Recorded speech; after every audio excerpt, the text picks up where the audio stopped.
Hello friend, I am doctor Harshad Rawal MD homeopaths और मेरी channel में आपका स्वागत है। मित्रों, आज हमको एक कमेंट बॉक्स में कोई यंगस्टर ने कमेंट करके बताया कि डॉक्टर साहब, ये लो टेस्टोस्टेरोन का कौन सा सिम्टम्स है, गायनेकोमेस्टिया क्या है और मेल हेल्थ के बारे में आप कुछ बताइए। तो आज मैं आपको उसका की कॉज है और उनके कौन सी होम मेडिसिन है इसके बारे में हम आपको डिस्कस करेंगे, और शॉर्टली मैं होम्योपैथिक की कुछ दवाइयाँ भी बता सकता हूँ, तो आप ज़रूर आपके नॉलेज में ले सकते हैं। ऐसे तो मैंने टेस्टोस्टेरोन के बारे में बहुत सारे वीडियो भी बनाया है, पर आज आपका जो भी कमेंट है और 2-3 बार आपने रिक्वेस्ट किया है, तो चलो मैं चलो आज वीडियो हम आपके लिए ही बनाते हैं। ये वीडियो है तो ज़रूर देखना। देखो, टेस्टोस्टेरोन ये सेक्स हॉर्मोन्स है। जब व्यक्ति चाइल्डहुड से यंगस्टर में आते हैं और हमारी जो मूत्र नलिका में टेस्टोस्टेरोन है, टेस्टिस है, इसमें से टेस्टोस्टेरोन डेवलप्ड होता है और इससे हमारा जो सेक्सुअल ड्राइव है, सीमेन है, वो प्रोड्यूस होता है। पर कई कारणों सर ये हमारा जो टेस्टोस्टेरोन हार्मोन्स ये प्रॉपर जो एज के मुताबिक 300 डेसिमल नहीं होता है नॉर्मल से, तो इसको लो टेस्टोस्टेरोन बन जाता है। तो इसे जरिए शुरुआत से क्या सिम्टम होता है, जैसे टीनेजर्स में से बच्चा यंग हो जाता है, तब उनको एक तो जो उनको मूछे के जो बाल आना चाहिए वो प्रॉपर आते नहीं है। उनका जो वॉइस में हैवीपन होना चाहिए ये नहीं होता है, जैसे लेडीज टॉक करती है ऐसा उसको सामने व्यक्ति को बोलता है। छाती का पार्ट बढ़ जाता है जिसको गायनेकोमेस्टिया भी बोलते हैं। वो इजी थक जाते हैं और सेक्सुअल तनाव की इच्छा नहीं होती है, सेक्सुअल तनाव नहीं रहता है। उनका जो सेक्सुअल ऑर्गन होता है ये छोटा होता है, उसकी टेस्टिस होता है अनडेवलप्ड होती है। उनका जो सीमेन होता है वो क्वांटिटी कम होता है, वो सेक्सुअल ड्राइव भी नहीं कम कर पाता है, उसको बच्चा उत्पन्न करने के लिए भी तकलीफ होता है।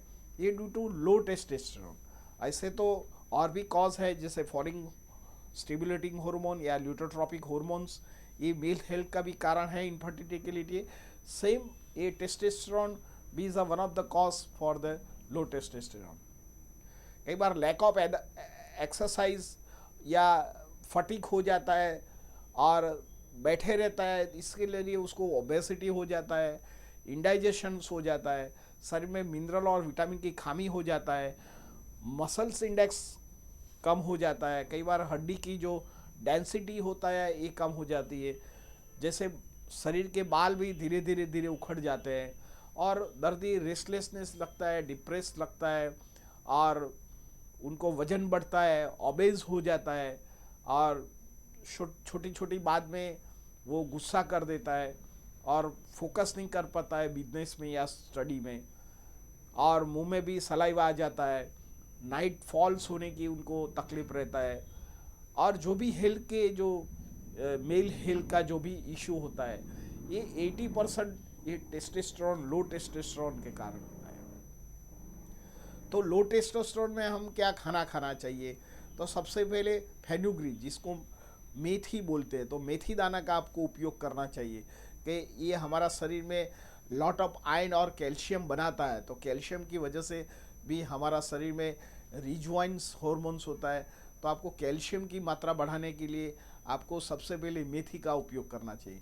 तो मेथी कैसे खा सकते हैं, 10-15 पीस रात को भिगो के आप सुबह में पानी के साथ लो, तो आपका हड्डी भी मजबूत हो जाएगा, जीआईटी ट्रैक भी, ये आपका जो वायु है, पीठ है, उसको कंट्रोल करेगा और आपका नया ब्लड भी बना सकता है। सेकंड थिंग, बनाना और टमाटो लीजिए, कहें कि इसको इसमें लाइकोपेन नाम का एक जो सेक्सुअल स्टिमुलेंट का ये हार्मोन्स होता है, तो ये ज़्यादा प्रोड्यूस करता है।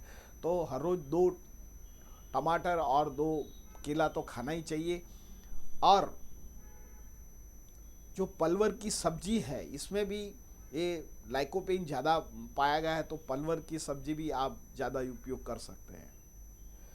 इसके साथ आप जो जो जिसमें मिनरल होता है और खनिज तत्व ज़्यादा होता है, तो आप ड्राई फ्रूट्स का भी प्रयोग कर सकते हैं, जैसे बादाम है, काजू है, पिस्ता है। इसमें भी सारे जो मिनरल या खनिज होता है, ये भी टेस्टोस्टेरोन उत्पन्न करने और जो हमारा जो ग्रोइन एरिया में जो शक्ति प्रदान करने का एक खनिज है, एक कुदरती सोर्स मिलता है, तो हमको ये ज़्यादा कंज्यूम करना चाहिए। ज़्यादातर हमको विटामिन डी का प्रयोग ज़्यादा करना चाहिए, तो फूड ऐसे लेना चाहिए जैसे मछली है, ट्यूना मछली है, या एनिमल प्रोडक्ट है, मिल्क है, बटर है, चीज़ है, ये ज़्यादा उपयोग करना चाहिए। और जो फूड में जो भी है लीफी वेजिटेबल्स है, और all type of fruit and food में तो छोटा मोटा और ज़्यादातर टेस्टोस्टेरोन का हार्मोन्स के जो एनर्जी मिलता है ऐसे फूड के कंटेंट्स होते हैं, तो ये आपको ज़्यादा कंज्यूम करना चाहिए। जिन लोगों को ओबेसिटी होते है और लैक ऑफ एक्सरसाइज की वजह से होता है, तो एक एक्सरसाइज करना चाहिए। योगा में तनाव आता है, तो तनाव से क्या होता है, हम मेंटली और फिजिकली हमारा जो जो वायु होता है और कफ प्रकृति होता है, और वायु और जो वात पित्त कब होता है उसको बैलेंस करता है। तो आपको योगा करना चाहिए। कुछ भी नहीं आता है तो आप 21 बार सूर्य नमस्कार भी कर सकते हैं। तो ऐसे तरह आपका ये मोटिवेशन करोगे तो आपका शॉर्ट आपका जो टेस्टोस्टेरोन बढ़ेगा। और जिन लोगों को गायनेकोमेस्टिया का प्रॉब्लम है, उनको 21 बार सूर्य नमस्कार करना चाहिए।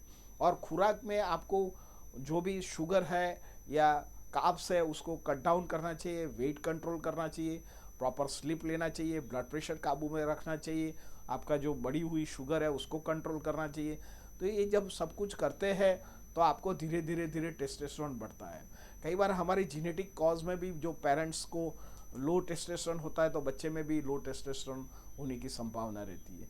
मित्रों, लो टेस्टोस्टेरोन में कोई हार्मोन युक्त दवा मत लीजिए, क्योंकि कई बार ज़्यादा आप हार्मोन की दवा लेते हैं तो आपका जो स्पर्म काउंट है ये धीरे धीरे कम हो जाता है। कई बार कम हो जाता है, जिसको हम ओलिगोस्पर्मिया बोलते हैं, या नील हो जाता है उसको हम नील स्पर्म काउंट या एजोस्पर्मिया बोलते हैं।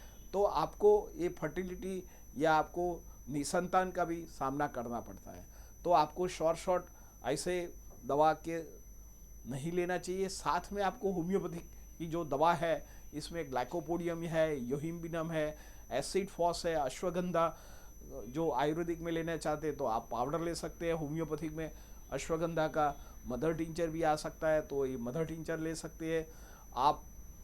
सेलेनियम है, जिंक मेटालिकम है, जो सारे जो दवा होते हैं, जो हमारा जो ग्रोइन ओरिया का जो इन्फेक्शन होता है या ग्रोइन ओरिया में जो डेवलपमेंट नहीं होता है, तो इसमें ये दवा बहुत अमोघ है। तो ऐसे दवा आप कोई सीनियर डॉक्टर या आपके आजू बाजू में कोई एमडी पढ़ा हुआ हो होम्योपैथिक, इसके अंडर में आप लेना चाहिए। तो आपको मैं शॉर्ट बोलता हूँ कि आपका जो लो टेस्टोस्टेरोन है, या गायनेकोमेस्टिया का प्रॉब्लम है, या मेल हेल्थ जैसे आपको सेक्सुअल तनाव नहीं आता है, या आपको अर्ली इजैकुलेशन का प्रॉब्लम हो, नाइट फॉल का प्रॉब्लम हो, या जो भी आपका मेल हेल्थ का प्रॉब्लम हो, लो स्पर्म काउंट हो, या सीमेन का जो लो सीमेन क्वांटिटी होता है, लो स्पर्म काउंट होता है, तो इसमें ये अमोघ औषधि है। तो इसमें कोई डरने की बात नहीं है, क्योंकि होम्योपैथी की दवा की कोई साइड इफ़ेक्ट नहीं है और सेफ मेडिसिन है। मित्रों, मेरा आपको ये वीडियो कैसा लगा? अच्छा लगा लाइक कर दीजिए, शेयर कर दीजिए। धन्यवाद, थैंक यू।